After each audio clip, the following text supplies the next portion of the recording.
आतापर्यंत आपण काय बघितलं होतं, डायरेक्ट sin 30 आपल्याला माहिती आहे, sin 30 ची व्हॅल्यू किती असते 1/2 असते. sin 60 ची व्हॅल्यू √3/2 असते. sin 45 ची व्हॅल्यू किती असते 1/√2 असते. sin 90 ची व्हॅल्यू किती असते 1 असते. या आपल्याला सगळ्या गोष्टी माहिती आहे, बरोबर की नाही. प्रॉब्लेम कुठे येणार आहे, जेव्हा आपल्या जवळ पर्टिक्युलर अँगल नसेल, जसं की तुमच्या जवळ काय sin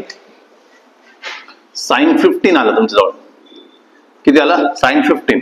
आता sin 15 अवेलेबल आहे का, आपण असंही करू शकत नाही त्याला 90 + θ 180 + θ किंवा 270 + θ असं काही करू शकतो का आपण इथं ते पण करता येणार नाही, कारण की त्याच्यापेक्षा व्हॅल्यू कशी झाली तुमची लहान आली. 30 पेक्षा व्हॅल्यू कशी झाली लहान. आपल्याकडे सर्वात कमी व्हॅल्यू किती 0 आहे, आणि 0 नंतर डायरेक्ट किती 30 आहे. 0 + 15 केलं तर 15 ची व्हॅल्यू अवेलेबल नाहीये. सो आता याला सॉल्व्ह करण्यासाठी आपल्याला काय करावं लागेल, sin a + b चा फॉर्म्युला यूज करायला लागणार आहे. बघा मग आता याला मी असं लिहिलं तर काय अडचण, मग 45 - 30 लिहिता येईल ना असं, पण आपलं 45 माहिती आहे ना. आता मग आपल्याला फॉर्म्युला माहिती आहे कोणता, sin a + b चा फॉर्म्युला माहिती आहे. काय sin a + b चा फॉर्म्युला, sin a + b चा काय असतो sin a cos b. मग a I आणि हा काय तुमचा b. मग काय होणार sin a ची व्हॅल्यू किती 45 इंटू काय cos b ची व्हॅल्यू किती 30, काय मायनस आहे तर मायनस आहे. मग काय घेणार आहे cos a म्हणजे किती 45 sin 30. काय डाऊट समजलं इथपर्यंत. cos 45 sin 45 म्हणजे काय 1/√2.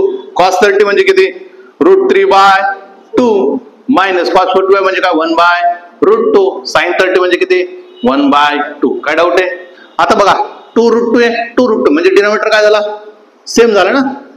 डिनॉमिनेटर कसं आहे सेम आहे, तर वरची डायरेक्ट काय होईल ऍडिशन किंवा सबट्रॅक्शन. इथे किती होणार आहे √3 - 1. काय डाऊट आहे √3 - 1. क्लिअर आहे. जर मी त्याला असं म्हटलं असतं बघा sin 15 ला मी असं पण इमेजिन केलं तर काय अडचण तुम्हाला, sin 15 ला असं इमेजिन केलं असतं sin 60 - 45 हे पण चाललं असं, काय अडचण आपल्याला sin 60 - 45 पण करता येईल आपल्याला. कसं करणार याला तुम्ही काय म्हणणार a म्हणणार आणि याला काय म्हणणार तुम्ही b म्हणणार. दोघांचं उत्तर सेमच असलं पाहिजे, बदलता कामा नाही, काही प्रोसेस करा. मग तुम्ही काय करणार sin काय 60 cos काय 45 मायनस करावं लागेल, आणि काय cos 60 minus into sin 45. cos 60 sin 60 value किती √3/2 आहे, आणि याची व्हॅल्यू किती 1/√2 आहे, मायनस cos 60 ची व्हॅल्यू किती 1/2 आहे, sin 45 ची व्हॅल्यू काय 1/√2 आहे. डिनॉमिनेटर आता पण काय सेम आहे म्हणून 2√2 आहे, मग √3 - 1. मग आपण प्रोसेस का शिकलोय, फॉर्म्युला का शिकलो तर आपण sin a + b चं कळालं. sin a + b चं शिकण्यामागचं कारणच होतं की आपल्या जवळ जर असे अँगल जर सापडले sin 15 असे वेगवेगळे अँगल जर सापडले तर तुम्हाला अडचण यायला नको. अजून याला या पद्धतीने येऊ शकतं ना, मी असं म्हटलं cos -15 डिग्री. मग काय करशील आता cos -15 आहे काही नाही, हाय प्रोसेस तीच आहे, फक्त साइन कशा आली पाहिजे मला मायनस, सबट्रॅक्शन कसं झालं पाहिजे मला मायनस. म्हणजे आता काय केलं तुम्ही 40 - 30, मी तर काय म्हणेन cos 30 - 45 करावं लागेल ना. दोघांचं सबट्रॅक्शन किती नाही आता -15 येईल ना. मग तुम्ही काय म्हणणार याला a म्हणणार आणि याला काय म्हणणार तुम्ही b म्हणणार. चलो मग काय cos का, मग cos असेल तर काय होतो cos a + b चा a - b चा फॉर्म्युला काय होतो cos a म्हणजे cos 30 इंटू काय cos 45 मायनस असेल तर प्लस. मग आता इथं काय sin 30 आणि sin 45. कळालं का. cos 30 ची व्हॅल्यू किती येणार आहे √3/2 बनणार आहे, आणि cos 45 ची व्हॅल्यू किती येणार आहे 1/√2 बनणार आहे.